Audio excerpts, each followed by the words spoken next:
Everyone,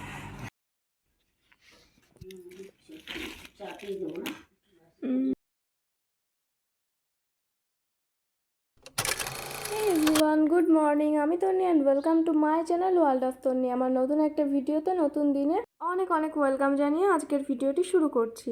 তো দেখো, এই ভিডিওটা হচ্ছে জয়পুর থেকে আসার পরের দিন কি তার হ্যাঁ, জয়পুর থেকে আসার পরের দিনের ভিডিও।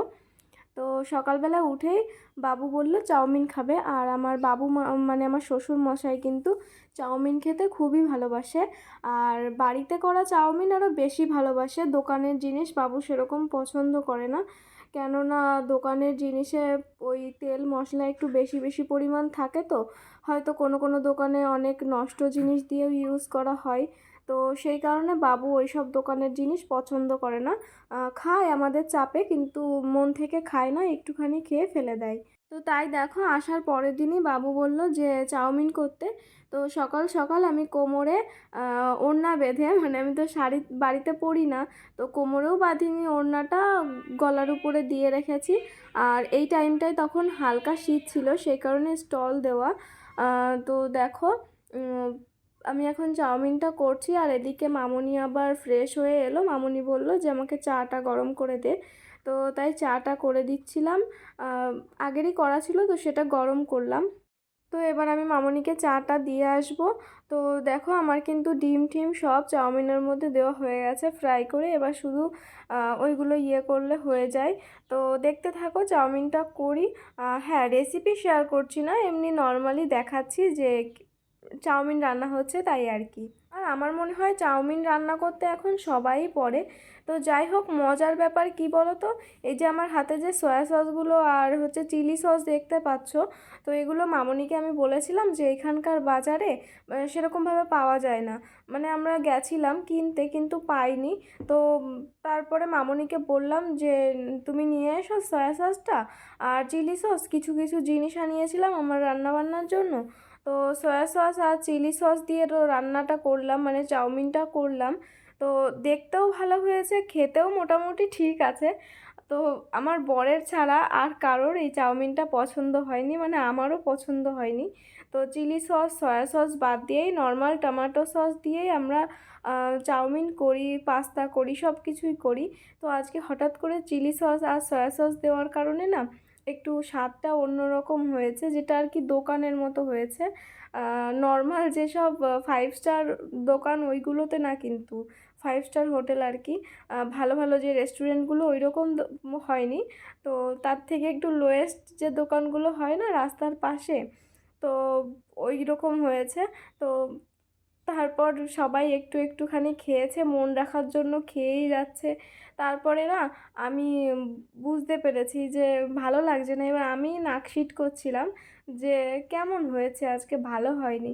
তো তারপর সবাই বলছে যে হ্যাঁ আজকে ভালো হয়নি, তখন সবাই খুঁত ধরছে যে দেখ এই জিনিসটা এইরকম হয়ে গেছে, মানে স্বাদটা বিগড়ে গেছে। তারপর হচ্ছে কেমন একটা কালো কালো জিনিস এসেছে। আর তোমরা তো জানোই যে সয়া সস দিলে কেমন একটা কালো কালো হয়ে যায় চাউমিনগুলো। তো তারপর দেখো, বাবু আবার ক্যামেরার সামনে এলো। আসলে মামুনি ক্যামেরা করে দিচ্ছিল, আর ওইখানে দাদু বাবুর সাথে একটু বেরাবে, তাই রেডি হচ্ছিল। বললামই তো, এটা 2 মাস 2.5 মাস আগেকার ভিডিও। আর দেখো, এদিকে আমার চাউমিন প্রায় প্রায় কমপ্লিট, এবার খেয়ে নেব। তো চাউমিন খেয়ে তারপর মামনি আজকে কি মন হলো, বলল কি চল আজকে আমিই রান্না করছি, এতদিন তো তুই রান্না করলি, তাই আমি সব সবজি কেটে দিলাম। তারপর বিকালবেলায় বাবু দুটো মাছ নিয়ে এসেছে, রুই মাছ ছিল। তো দুটো রুই মাছ দেখো কত বড়, তাই না? তো এই রুই মাছ দুটো এখন মামনি কাটছে, আসলে মামনি আছে বলে মামনিই কাটলো। আর যদি মামনি না থাকতো তাহলে আমি কাটতাম। এখন আমি মাছ টাছ কাটতে পারি, সবই তো শিখতে হবে তাই না, একটা না একদিন। তো দেখো, এই যে মামনি এখন মাছের ওই আঁশ ছাড়িয়ে নিচ্ছিল ছুরি দিয়ে। তো তারপর আজ রাতে এটাকে কেটে ধুয়ে রান্না করা হবে, আর আমরা পেট ভরে খাবো। আসলে বাড়িতে মাছ রান্না হলে না আমার মধ্যে একটা অন্যরকম আনন্দ কাজ করে। তো যাই হোক, তারপরে দেখো পাঁপড়ওয়ালা এসেছিল, পাঁপড় নিয়ে এলো বর, তো এটা বসে বসে আমি খাচ্ছিলাম, আর মামনি নিচে ওটা কাটছিল। তো তারপর বিকেলবেলায় আমার ওই যে সেই পাখি দুটোকে মনে আছে, যেগুলো ওই যে উড়ে উড়ে আসতো কোথা থেকে জানি না, তো সেই পাখি দুটো শুধু ডাকছিল, মনে হচ্ছিল যে খিদে পেয়েছে। তো তারপরে ঘর থেকে কয়েকটা ভাত এনে এই প্লাস্টিকটার ওপর ওদের খেতে দিলাম। তারপর দেখো বিকালবেলায় একটু ওই আমাদের বাড়ির পাশে একটা পিসি বাড়ি আছে, তো সেইখানেই যাচ্ছিলাম। তো সেখানে গিয়ে আর কোনো ভিডিও করিনি, তারপরে বাড়ি চলে আসি। আর তারপরে হচ্ছে কি একটা করতে গিয়ে ভাতের ফ্যান না কি পড়ে গিয়ে আমার হাতে না এরকম ঠোসা পড়ে যায়, জল ঠোসা কি একটা বলে, এক এক জায়গায় এক এক রকম বলে। তো তারপর আমার এটার মধ্যে না খুব যন্ত্রণা হচ্ছিল।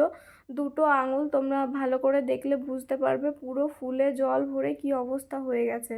তো তারপর বরকে দেখালাম, আমার ব্যথা ব্যথা করছিল, তো ইয়ার্কি মারতে মারতে হয়তো বুঝতে পেরেছে না আমি বলেছিলাম, আমার অতটা খেয়াল আসছে না।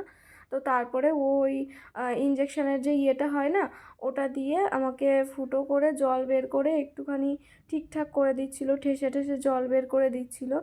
তো তারপরে একটুখানি জল ছিল, তারপর কিন্তু আরাম পেয়েছি, মানে ঠিক হয়ে গেছিলো দু একদিনের মধ্যেই। দু একদিন মানে 2-3 দিনের মধ্যেই ঠিক হয়ে গেছিলো।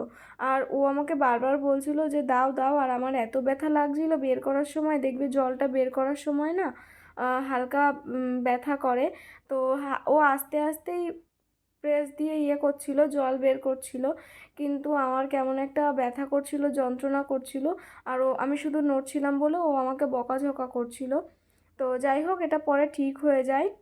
এবার তোমরা দেখো বিকেলের এই দৃশ্যটা কতটা সুন্দর, তাই না? তো দেখো আমি এখন ঘুমিয়ে আছি আর এই ভিডিওটা আমার বর নিয়েছে। তো যাই হোক, আজকের মতো ভিডিওটা এই অবধি, দেখা হচ্ছে নেক্সট ভিডিওতে। ভালো থেকো, বাই।